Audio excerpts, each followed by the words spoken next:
बिस्मिल्लाहिर्रहमानिर्रहीम। अस्सलाम वालेकुम डियर वेट्स, उम्मीद आप सब खैरियत से होंगे। मैं हूं आपका होस्ट डॉक्टर मोहम्मद काशिफ रजा। आज एक न्यू सेशन के साथ हाजिर खिदमत हूं। आज दोस्तों बात होगी कि जानवरों के अंदर, खास तौर पर आज हम बात करेंगे कि कैटल के अंदर जो है वो ब्लड ट्रांसफ्यूजन का क्या मेथड है, कौन सा तरीका होता है, क्रॉस मैचिंग कैसे होती है और हमें कब जरूरत पड़ती है ब्लड ट्रांसफ्यूजन की, किन कंडीशंस के अंदर जो है या किन बीमारियों के अंदर हमें जानवरों के अंदर ब्लड ट्रांसफ्यूजन की जरूरत पड़ जाती है। तो आज बात होगी इसके बारे में। तो सबसे पहले चलते हैं ब्लड ग्रुपिंग के बारे में। तो आज को कि हमने बात करनी है खास तौर पर कैटल के हवाले से, सिर्फ और सिर्फ कैटल के अंदर ब्लड ट्रांसफ्यूजन का मेथड इस वीडियो के जरिए इंशाल्लाह बात होगी इस वीडियो में। तो सबसे पहले देखते हैं कि ब्लड ग्रुप्स कौन कौन से होते हैं और कितने होते हैं। जैसे कि इंसानों के अंदर ब्लड ग्रुपिंग है और ये होती है एबीओ और आरएच फैक्टर की बेस पर, लेकिन कैटल के अंदर जो ब्लड ग्रुपिंग होती है ये इससे मुख्तलिफ है। कैटल के अंदर ब्लड ग्रुपिंग का दो सिस्टम है। एक सिस्टम को कहते हैं बीईए, बोआइन एरिथ्रोसाइट एंटीजन सिस्टम, और दूसरा सिस्टम जो है उसे कहते हैं एमएचसी, मेजर हिस्टोकम्पैटिबिलिटी कॉम्प्लेक्स। तो इन दो सिस्टम की बेस पर जो कैटल के अंदर जो है वो ब्लड ग्रुप जो है वो तश्कील दिए गए हैं। इन दो सिस्टम की बुनियाद पर कैटल के अंदर जो है वो 12 किस्म के ब्लड ग्रुप होते हैं। तो इन 12 किस्म के ब्लड ग्रुप्स के अंदर जो दो मेजर इंपॉर्टेंट ग्रुप हैं वो बी ग्रुप है और जे ग्रुप है। तो हम इन दो ग्रुपों को मेजर क्यों कह रहे हैं? क्योंकि मैक्सिमम जो कैटल हैं उनके अंदर ये उनके ब्लड के ये दो ग्रुप ज्यादातर कैटल के अंदर होते हैं, बी ग्रुप और जे ग्रुप। तो इस बेस पर इन दोनों ग्रुपों को मेजर रखा गया है। अच्छा जी, अब चलते हैं कि किस कंडीशन के अंदर या किन बीमारियों के अंदर हमें जो है वो ब्लड ट्रांसफ्यूजन की जरूरत पड़ती है।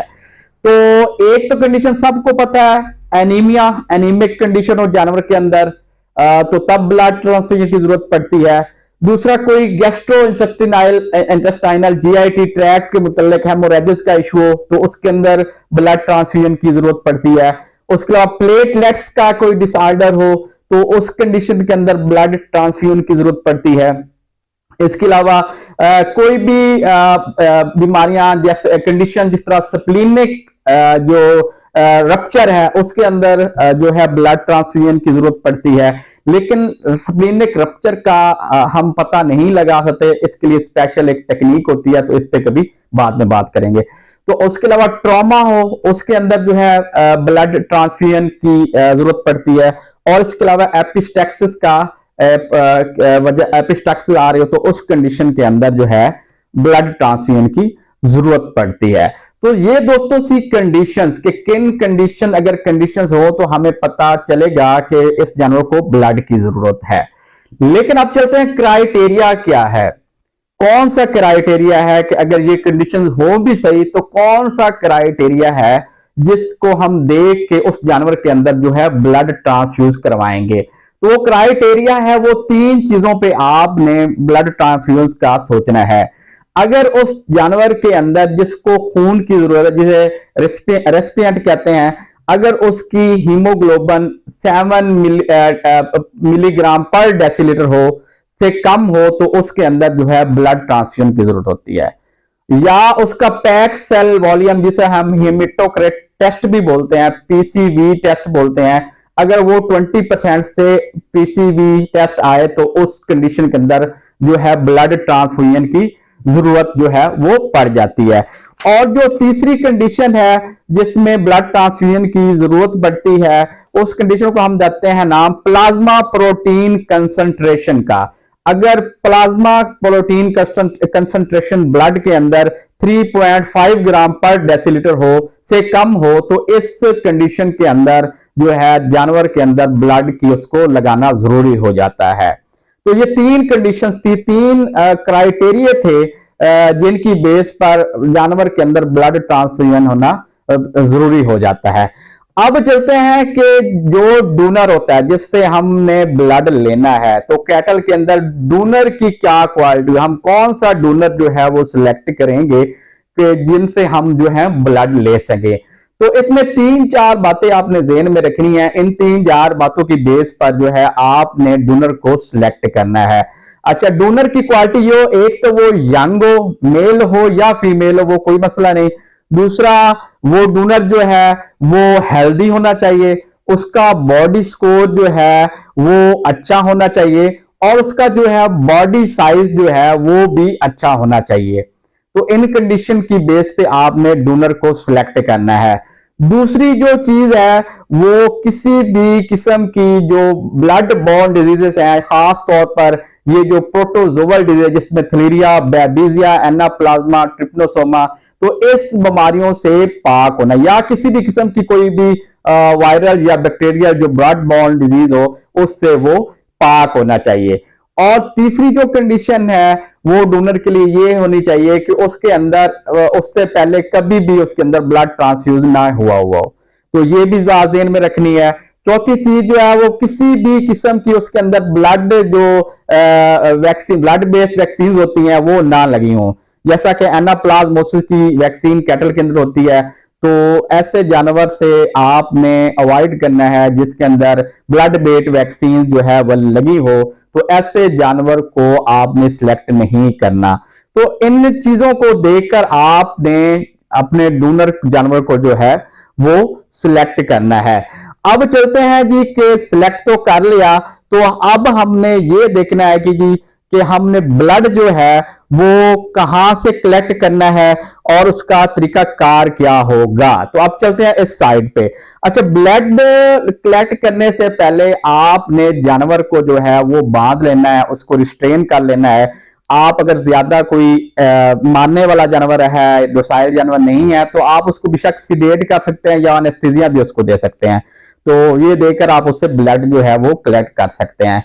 तो ब्लड कलेक्ट करने के लिए आपने डोनर की कोई भी जो है आपने vein, jugular right side well vein या लेफ्ट साइड वेल वेन, दोनों वेनों से आप जो है वो आपकी चॉइस है, उससे ब्लड ले सकते हैं।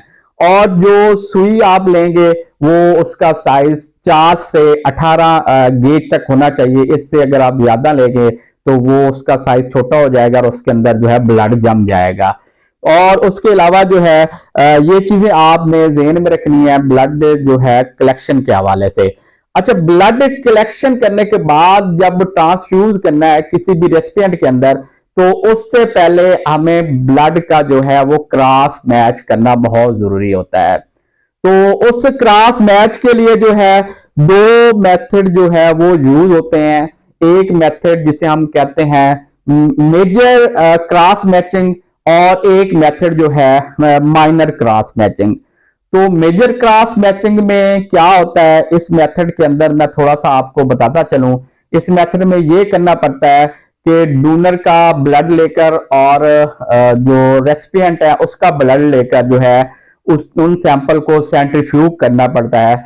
सेंट्रीफ्यूज करने के बाद जो है जो डोनर के रेड ब्लड सेल्स हैं वो अलहदा लेकर और जो रेसिपिएंट के प्लाज्मा है इसको अलहदा लेकर इनको अलहदा लेकर इनको आपस में जो है स्लाइड पर रखकर जो है इनका क्लम्पिंग टेस्ट करना होता है।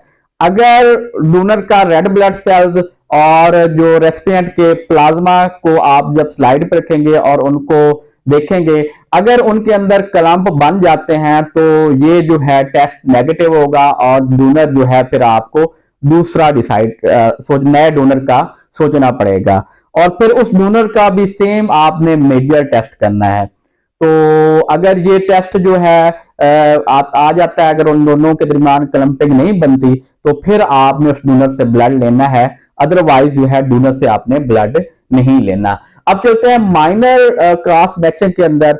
माइनर क्रॉस मैचिंग जो है वो भी उस मेजर क्रॉस मैच के रिवर्स है। इसमें आपने क्या करना है, इसमें आपने डोनर का जो है वो प्लाज्मा लेना होता है और जो रेसिपिएंट का उसके रेड ब्लड सेल्स लेने होते हैं और फिर उनको मिलाकर आपने उनकी कंपैटिबिलिटी चेक करनी होती है। अगर उनके क्लैंप बन जाते हैं तो वो ब्लड जो है, वो डोनर जो है वो रिजेक्ट हो जाएगा। अगर उनके क्लैंप उनके नहीं बनते तो वो डोनर सेलेक्ट करके आप उसका जो है ब्लड लेकर रेसिपिएंट को लगा सकते हैं। तो ये मेजर जो दो मेथड यूज होते हैं, मेजर क्रॉस मैचिंग और जो है वो माइनर क्रॉस मैचिंग। तो एक टेस्ट जो है उसके अंदर, मेजर के अंदर आपको मैंने पहले भी बताया कि डोनर के रेड ब्लड सेल्स और रेसिपिएंट के जो है वो प्लाज्मा, और लेकिन जो माइनर के अंदर वो डोनर का प्लाज्मा और जो रेसिपिएंट है उसके रेड ब्लड सेल्स लेने होते हैं। आप कोई सा मेथड ले लें तो वो लेकर करके अगर क्रॉस मैचिंग जो है कंपैटिबल आते हैं तो फिर ही आपने ट्रांसफर करना है ब्लड, वरना उस डोनर से ब्लड आपने जो है वो नहीं लेना। अच्छा, अगर एक मिसाल है अब क्रॉस मैच हो गया तो अब आपने क्या तरीका होगा कि कितने लीटर जो है, ये सवाल जो है सबसे ज्यादा ज़हन में आता है कि एक जो रेसिपिएंट है उसको कितना ब्लड चाहिए होगा।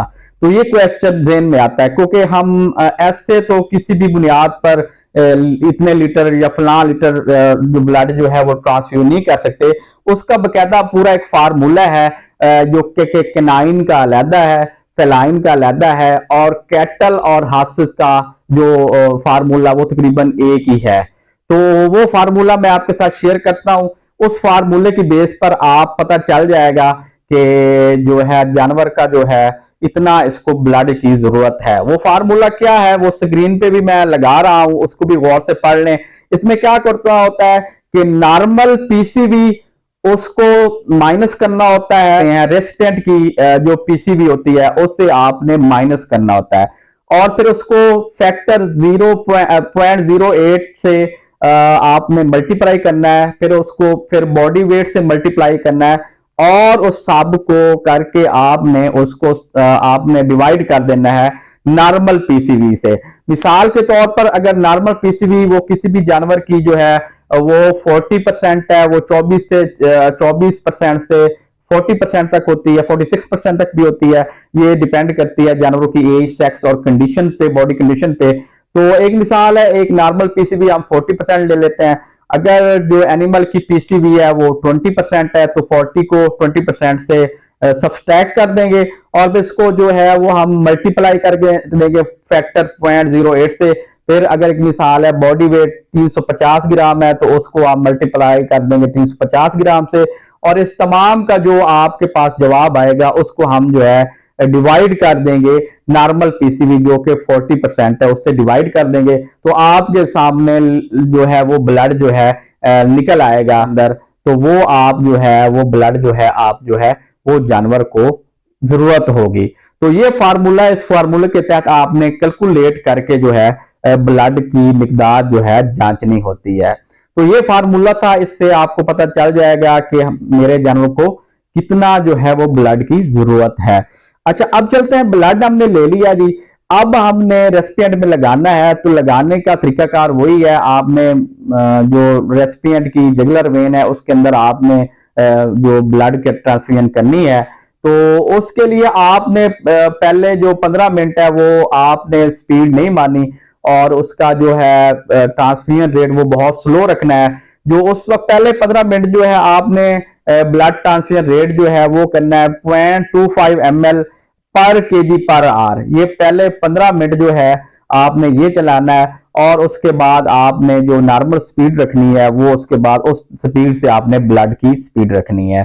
तो हत्ता कि अगर ऐसी कोई कंडीशन आ जाए जिसमें आपको फील हो कि ये जानवर जो है कुछ रेस्टलेसनेस या कोई और कंडीशन दिखा रहा है, तो फिर आप रिएक्शन का सोच सकते हैं, फिर आप ब्लड को उतार कर जो है उसके अकॉर्डिंगली आप ट्रीट करें। तो अब कौन सी निशानियां हैं या कौन से ऐसी साइंस हैं अगर रिएक्शन ब्लड का हो रहा, तो आप जानवर में कौन से साइंस आएंगे?